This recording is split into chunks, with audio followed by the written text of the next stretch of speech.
고린도전서 4장 1절로 2절 말씀. 사람이 마땅히 우리를 그리스도의 일꾼이요 하나님의 비밀을 맡은 자로 여길지어다. 그리고 맡은 자들에게 구할 것은 충성이니라. 제목을 제가 맡은 자에게 구할 것은 기도 충성, 이렇게 잡고 말씀을 잠깐 나누어 보기를 원합니다. 우리가 예수님을 믿는 이유는 제가 누누이 말씀드리는 것처럼 예수님을 믿고 난 이후에 주어진 귀한 특권이 하나 있는데, 그건 바로 그리스도인으로 살 수 있는 특권입니다. 그 삶을 통하여서 많은 이들에게 우리가 믿었던 예수님을 전하는 거예요. 예를 들어 우리가 길을 가다가 어마어마한 어떤 큰 정보를 얻었다. 그리고 그 정보대로 행했더니 그게 내 것이 되었다. 그러면 그것이 딱 제한적이면 우리가 우리 것만 취할 수 있어요. 그런데 그게 너무나도 많이 있는 거예요. 많이 있으면 어떻게 합니까? 내가 아는 사람에게는 분명히 전할 거예요. 그래서 어떤 사람이 이런 이야기를 했다고 그러죠. 예수님 믿으세요 라고 했다고 해요. 그러니까 나는 안 믿을랍니다 그랬대요. 왜 안 믿으려고 하냐 그러니까 그 사람 하는 말이, 진짜 당신이 예수님을 믿는다면 나는 그렇게 안전하겠다는 거예요. 내가 만일에 예수님을 믿는다면, 당신이 믿는 그 예수님을 내가 진짜 믿는다면 나는 사람들에게 그렇게 안전한다고요. 무릎을 꿇고라도 사정을 하면서 이 좋은 걸 왜 안 믿냐라고 강건할 수밖에 없을 거라는 거예요. 진짜 그 예수가 진짜 계시다고 믿는다면 그런 거예요. 그 예수가 믿어지면 그 예수 그리스도를 우리는 많은 이들에게 전해야 될 사명이 있어요. 우리가 새벽에 살펴보는 말씀, 에베소서 말씀 전반적인 것은 그리스도의 몸을 세워가는 거예요. 그게 우리 그리스도인에게 주어진 특권이에요. 그런데 6장에 지금 나오는 말씀 중에 그렇게 살아가는 삶 가운데서, 그리스도의 몸을 세우는 삶 가운데서 우리에게 주어진 일들이 있죠. 아내가 있고 남편이 있고 자식이 있고 부모가 있고 종이 있고 상전이 있어요. 이게 보편적 인간관계 가운데 일어나는 현상을 설명하는 거예요. 자, 이런 삶을 살아가는 데 있어서 어떻게 하나 되어서 하나님이 기뻐하는 일들을 감당할 것인가? 아내와 남편 사이에, 부모와 자식 사이에, 종과 그 주인 사이에 그 일들을 감당할 것인가? 그건 성령 충만할 때만 가능하다예요. 그런데 성령 충만해야 되는 이유를 6장 후미에서 지금 살펴보고 있잖아요. 왜 그럴까요? 바로 우리의 대적이 있다라는 거예요. 그 대적이 우리의 마음, 그 하나 되려고 하는 마음, 교회를 세우고 가정을 세우려고 그 하나 되어 가려고 하는 마음, 피차간에 복종하려고 했던 그 마음을 앗아간다 이거예요. 앗아가니까 우리는 어떻게 해야 되는가? 정신을 바짝 차리고 성령 충만하여서 하나님의 전신갑주를 입어서 이 악한 마귀와 대적해 가야 되는 거예요. 그게 그리스도인의 모습이거든요. 그래서 오늘도 우리가 예수님을 믿었는데 제대로 전하지 못하는 이유는 안 믿든지 믿는데 뭔가의 유혹 때문에 그 믿음을 드러내는 거, 표출하는 데 있어서 뭔지 지금 내가 부대낌이 있는 거예요. 그 부대낌은 성경에서는 인정합니다. 사람이 매일 좋을 수는 없어요. 목사라고 매일 성령 충만할 수는 없어요. 성령이 충만할 때도 있고 환경의 지배를 받아서 주눅들 때도 있고요. 별의별 환경 여건 속에 우리가 시소를 타고 있잖아요. 그래서 어떤 사람들은 그 삶을 유지하기 위해서 새벽 기도를 나오고, 그 삶을 유지하기 위해 수요 예배를 나오고, 그 삶을 유지하기 위해서 금요 기도회를 나와서 하나님 나로 더 성령 충만하게 해 주십시오, 말씀을 부여잡고 오늘을 살아낼 수 있는 은혜를 주십시오 하는 거예요. 그렇잖아요. 그래서 그런 일들을 우리가 그리스도인이란 이름으로 감당하기 위해서는 수만 가지의 도전이 있다를 알아야 된다 이겁니다. 그 아는 것 가운데 오늘은 시선적 부분에서 두 방향을 한번 나눠보기를 원합니다. 어떤 방향이 있는가? 내가 그리스도인으로 살아가는데, 특별히 오늘 본문에서는 그리스도인 중에서 조금 더 구체적으로 사역자에 대한 이야기를 하고 있습니다. 자, 그리스도인으로 살아가는데 사역자의 자신은 어때야 되고, 사역자를 바라보는 그 사역자로부터 말씀을 강론받는 사람들은 어떠해야 되는지를 오늘 본문은 두 가지로 이야기를 하는 거예요. 자, 첫 번째, 청지기에 대한, 사역자에 대한 시선을 첫 번째는 이렇게 정의합니다. 사역자를 그리스도의 일꾼으로 여기라, 이렇게 말씀을 해요. 사람이 마땅히 우리를 그리스도의 일꾼이요로 여기라는 거예요. 여기서 사람은 누구인가 하면 사역을 받는 사람을 이야기합니다. 사역을 받는 사람은 사역자를 그리스도의 일꾼으로 여기라 이겁니다.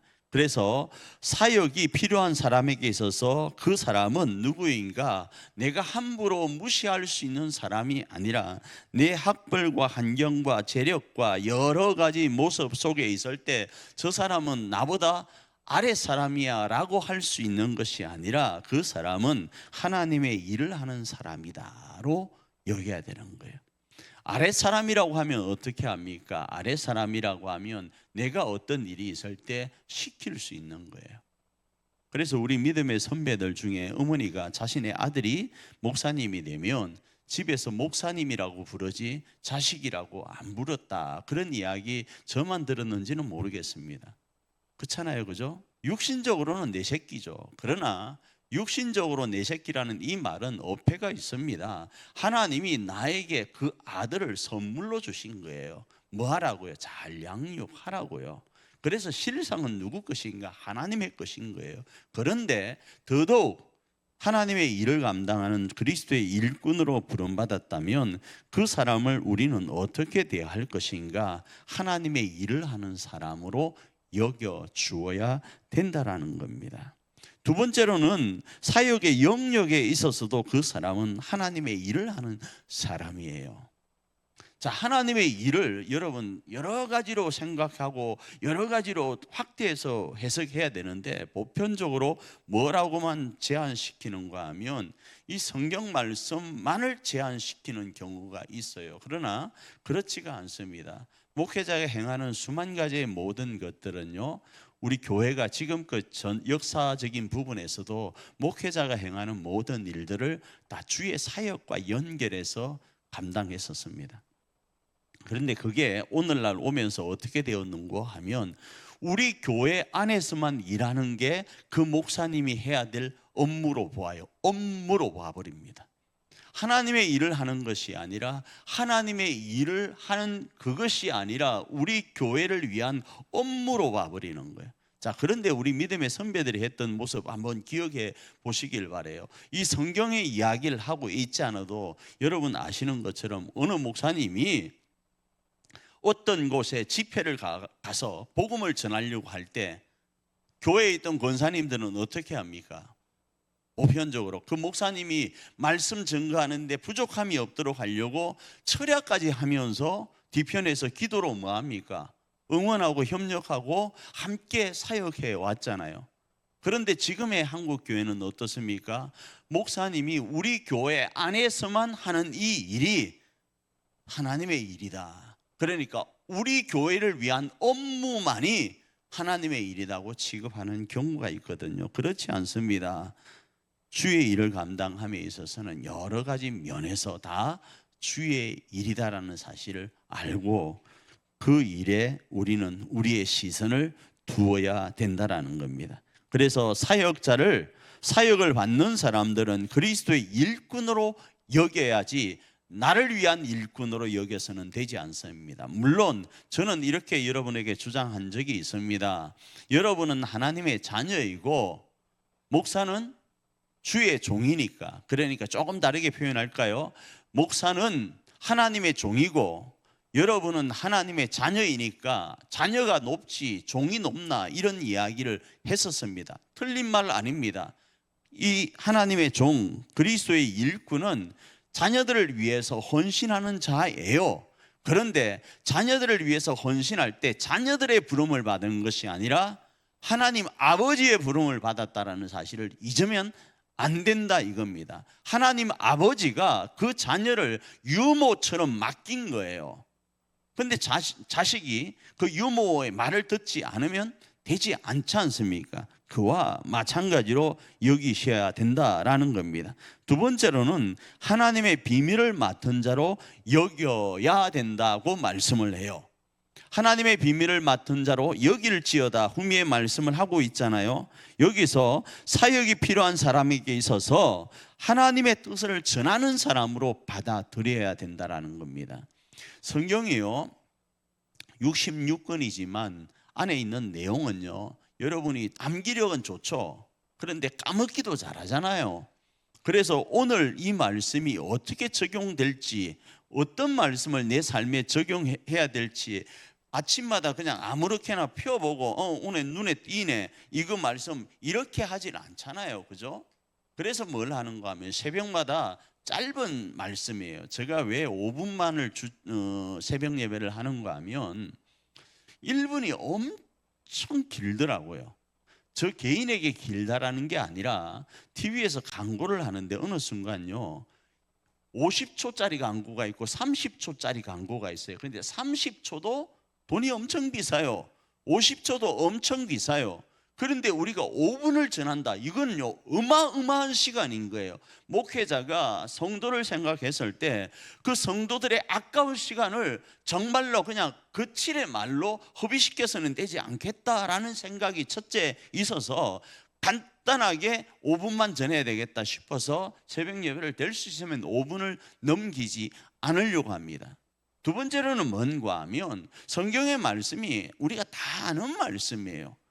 교회를 다니면 보편적으로 성경 5독 이상은 하게 됩니다. 아무리 못해도요. 안 한 사람들은 회개하라고 지금 이 말씀을 드리는 거고, 한 사람들은 내가 맞아 나는 10독 했는데 이렇게 생각할 수도 있을 거예요. 이 성경 말씀 대충 다 알아요. 그런데 우리가 대충은 알지만 오늘 어떤 말씀을 우리 삶에 적용할지 몰라서 허덕이고 있을 때, 갈등하고 있을 때 새벽에 이 말씀 5분짜리가 간단하게 그냥 소개해서 오늘 삶에 적용할 수 있도록 하기 위해서 말씀을 전해갑니다. 그런 겁니다. 그 부분들을 우리가 적용해 가는 것이 중요합니다. 사역이 필요한 사람에게 있어서 하나님의 뜻을 오늘 이 새벽을 통하여 전할 때 그 말씀을 오늘 목사님 그냥 순서대로 그냥 했구나, 에베소서 이제 6장 끝나가네, 그럼 다음에 또 뭐 할까, 이렇게 생각하지 마시고 오늘 한 말씀 5분짜리 말씀이지만 이 말씀이 나에게 주어질 때 나에게 어떻게 적용할지를 한번 고민하는 자리에 있어야 된다 이겁니다.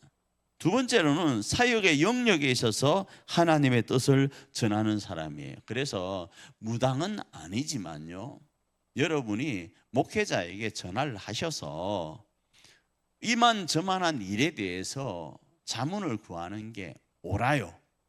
하나님의 뜻이 무엇인지를 목사님이 이렇게 하십시오, 복권을 사십시오, 저쪽 아파트를 사십시오, 파십시오, 그렇게 이야기는 하지 않는다 할지라도 오늘 이러저러한 모습 속에서 함께 기도하고 함께 주의 뜻을 알아가려고 몸부림칠 수는 있거든요. 그래서 사역의 영역에 있어서 하나님의 뜻을 전하는 사람으로 인식하고, 혹시나 목사님이 내가 잘 깨닫지 못했던 말씀 안에서 그 하나님의 그 말씀의 비밀을 가지고 나에게 또 다른 조언을 할 거로 생각을 하면서 통화하는데 거리낌이 없어야 되어요. 그래야 목회자예요.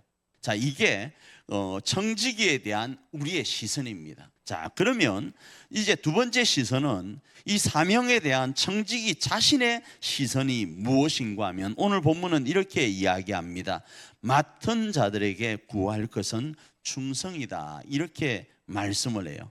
이걸 저는 조금 전에 청지기인 사역자에 대해서 국한시켰지만 오늘 우리가 살아가는 삶에는 이 모든 일에 우리는 개개인 주어진 여건과 환경 속에 다 청지기로 적용할 수 있습니다.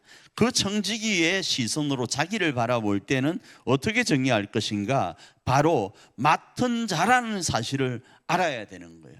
맡은 일꾼으로서 감당해야 될 그것은요, 신실함입니다. 신실함요. 하나님이 생각할 때 이 사람 믿고 맡겨도 되겠다 할 정도의 사람이어야 되는 거예요. 오늘을 맡겨봤는데 오늘 일을 너무 잘했어요. 그래서 믿고 맡겨서 하려고 내일 딱 봤는데 이 사람이 없어요. 이건 충성 아닙니다. 신실치 못한 거예요. 하나님이 믿고 맡기려고 오늘 잘해, 그럼 내일도 맡겨야지 했는데 사람이 없으면 안 된다 이겁니다. 그래서 하나님의 일꾼은, 청지기는요, 신실성이 있어야 됩니다. 그 신실성을 오늘 본문에서는 충성이라고 이야기를 하고 있습니다. 그 신실성 중에 오늘 저는 기도와 연결해서 말씀을 나눠보려고 합니다. 이 일꾼으로서의 충성 가운데서 사람과 영역을 위해서는 우리가 뭘 해야 되는가 하면, 믿고 맡겼잖아요. 믿고 맡겼는데 하나님은 믿고 맡길 때에 그 사람의 능력으로 모든 일을 감당하게 하시는 게 아닙니다. 왜 그런가 하면 우리는요, 죄인이어서 그 일을 넉넉히 감당할 만한 여력과 힘이 없어요. 그럼 어떻게 할 것인가? 바로 하나님 앞에, 하나님이 믿고 맡기셨으니까, 할 수 있도록 맡기셨으니까 그 은혜를 주십사라고 기도하는 것이 하나님 앞에 우리가 보일 충성이고 신실성이라는 거예요. 그래서 우리에게 맡겨진 일에 대해서는 기도로 시작하고 기도로 마무리하는 거예요. 그래서 사무엘은 이렇게 고백합니다. 사무엘상 12장 23절입니다. 읽습니다. 나는 너희를 위하여 기도하기를 쉬는 죄를 여호와 앞에 결단코 범하지 아니하고 선하고 어려운 길을 너희에게 가르칠 것인즉, 이렇게 말씀을 하는 거예요. 사무엘은 이렇게 이야기를 합니다. 하나님의 비밀을 맡은 자로서 그 비밀을 너희들에게 가르칠 뿐 아니라 너희들을 위해서도 기도하고 자신의 사역을 위해서도 하나님의 은혜가 끊기지 않길 위해서 기도했던 거예요. 그래서 기도 쉬는 죄를 하나님 앞에 범치 않으려고 몸부림쳤던 사람이 바로 사무엘입니다. 오늘 우리도 마찬가지입니다. 오늘 우리가 청지기로서의 시선으로 우리 자신을 바라볼 때 어떻게 해야 될 것인가? 바로 우리에게 맡긴 이 교회와 우리에게 맡긴 우리 가정을 위해서 우리는요, 기도해야 되는 거예요. 어떤 기도를 할 것인가? 교회를 위해서 기도하고 가정을 위해서도 기도하고, 아울러 우리 자신이 그 일을 감당할 만한 넉넉한 능력이 있도록 기도해야 되는 거예요. 그 기도는 다시 말씀드립니다. 신실해야 됩니다. 어제는 하고 오늘은 안 하고, 하나님이 오늘 뭔가를 맡기려고, 오늘 뭔가를 감동 주시려고, 오늘 뭔가의 능력으로 역사하시려고 했는데 이 사람이 없어요. 그건 충성이 아니다 이겁니다. 신실치 못하다 이겁니다. 첫 번째는 일꾼으로서의 그 충성이라면, 두 번째는 비밀을 맡은 자로서의 충성입니다. 비밀을 맡은 자인 것은 뭔가 하면, 세상의 수만 가지의 내용 때문에 우리 속에요, 그 말씀이 떠나 있을 때가 너무 많아요. 나이 드시면 깜빡깜빡 한다 하는데, 깜빡깜빡하는 이유 중에 하나가 그것도 있답니다. 여러 가지 머리가 복잡해서 까먹는 것도 있대요. 그래서 가스불을 안 끄는 경우도 있다고 하지 않나요? 그래서 우리는 뭘 하는가 하면, 비밀을 맡은 자로서 하나님 앞에 충성스럽게 감당해 가는 거예요. 하나님의 말씀이, 하나님의 은혜가 어떻게 전달되는지를 까먹고 있는 그들에게 전달할 수 있는 하나님의 은혜가 있기를요. 왜? 우리는 비밀을 맡은 자이니까요. 그런데 그 비밀을 맡았는데 그 비밀을 알려고 하는 노력, 기도가 없게 되면 우리조차도 그 비밀을 까먹어버리고 사람들 앞에 외쳐야 될 나팔수임에도 외치지 못하는 고장난 나팔수가 되어버리는 거예요. 그래서 우리는 비밀을 맡은 자로서 어떻게 할 것인가? 바로 하나님의 은혜가 더 흘러넘치도록 계속적으로 기도해야 되는 거예요. 그 은혜가 교회와 가정 가운데 흘러넘치도록 기도해야 되고, 우리 자체에게 흘러넘쳐서 사역, 그러니까 말씀을 전하는 데 있어서 부족함이 없도록 하나님의 은혜를 구해야 되는 거예요. 사도행전 15장 40절입니다. 읽습니다. 시작. 바울은 신라를 택한 후에 형제들에게 주의 은혜의 부탁함을 받고 떠나.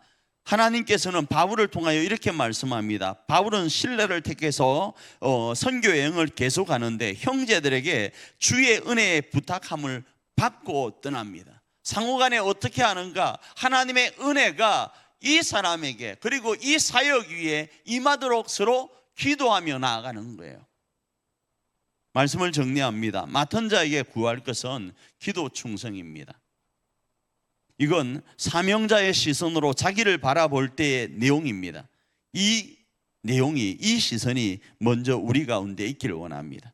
그 중에서 그 충성 신실함을 기도와 연결해서 감당하기를 원합니다. 금요일 날 시간 된다고 와서 기도하고 시간 안 되면 기도 안 하고가 아니고요. 실상은요, 이 시간은 정한 붙박이 기도 시간이 되어야 돼요. 그래야 나라가 살고요. 그래야 교회가 살고요. 그래야 가정이 살아납니다. 하나님이 믿고 맡겨서 이 기도의 분량은 이 교회가 이만큼 채워줄 줄 알고 지난주 왔구나 해서 오늘 이번 주 맡기려고 딱 왔는데 보니까 기도 분량 감당할 수 있는 교회가 아닌 거예요. 그러면 하나님은 우리에게 그 기도의 충성을 요구하지 않습니다. 그 사명을 우리에게 허락지 않아요. 그래서 우리가 감당할 건 뭔가? 맡은 자에게 구할 것은 충성인데 기도 충성을 감당하기를 원합니다. 그 금요 기도회가 바로 우리에게 기도 충성할 수 있는 시간임을 알고 하나님 앞에 나라와 민족을 위해서, 가정과 교회를 위해서 기도하며 나아가는 거예요. 우리 가정은 어떻습니까? 여러분의 가정요, 옛날에 어떤 대선 후보가 이야기한 것처럼 살림살이 편안하십니까? 살만합니까? 자녀들이 괜찮게 잘 살아갑니까? 여러분의 부모님과 형제간들이 다 평안합니까? 여러분의 몸과 여러분의 환경과 여건은 다 좋습니까? 기도해야 될 게 너무 많아요. 내가 알고 있는 사람들, 그 사람들 면면을 바라보면 기도해 줘야 될 게 너무 많아요. 목사님 응답이 안 되던데, 그건 하나님 몫이고요. 그걸 우리가 감당하는 거예요. 그 시간이 바로 이 시간인 줄 믿고 그 기도의 사명, 기도의 충성을 우리가 감당하여서 하나님의 기쁨이 되는 저와 여러분 되기를 축복합니다.